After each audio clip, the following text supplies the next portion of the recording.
diagnosed in about 2008 with celiac disease and had to stop drinking beer, which, having grown up in Wisconsin, was the hardest thing to give up of all of the gluten things that I had to give up. And so we looked for gluten-free beers on the market at the time, and there were very few, and none that really tasted like beer, that were, some were not even drinkable at all. So Trevor started home brewing to try to get a gluten-free beer that we would both enjoy.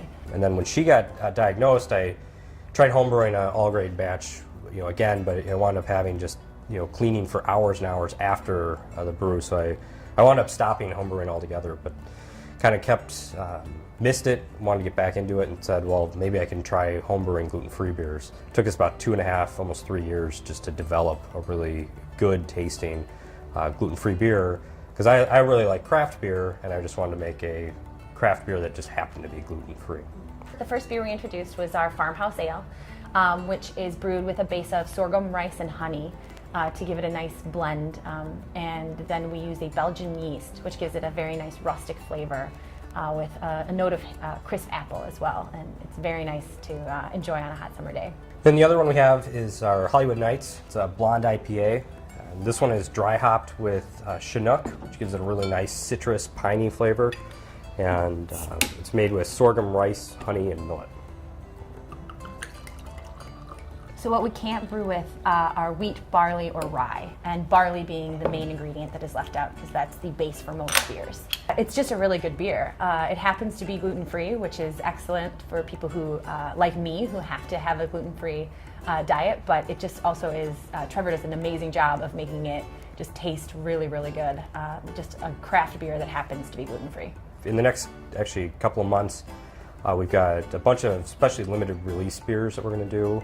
We also are going to do what we're calling our rum series, where it's the farmhouse base, but then we're going to age them in rum barrels. We also have a copper ale that is going to be available towards the end of March. Through my research of looking at different ways beer is brewed around the world, I came across the German way of brewing ales, which is, they actually call them alt beers. And what they do is they basically brew an ale at a lower temperature for a long period of time and get a really standard style of beer that they call alt beers. And what we do is actually apply that same technique to all of the beers that we brew.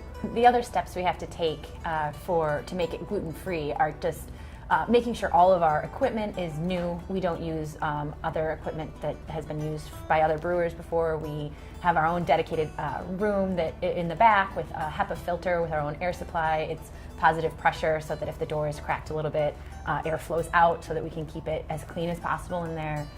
When we're doing our rum barrel aging, we made sure that we got rum barrels because there are no gluten ingredients in rum. So we do take all of those extra steps to make sure that the product is completely safe for people to drink. We hand bottle beers on a 2-head counter pressure bottle filler that we actually designed. The next step is we hand deliver it to grocery stores and liquor stores all over Madison.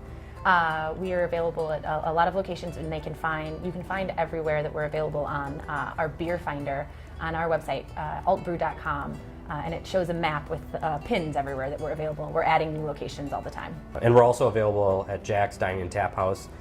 It's on a dedicated line. A great place to just go and try the beer and also enjoy their gluten-free fish fry. So what I love best about this is being a part of something where we make a really great, tangible product. In my day job, I'm an attorney, and a lot of that is very sort of, we don't create anything tangible. We're actually looking right now to expand. We'd like to get into a completely our own facility that would be probably around 15 barrels, so that we can sort of start to actually hit what we see as really the true demand really in Wisconsin. And in 5 years, it wouldn't be bad to be able to get an alt brew kind of all over the country.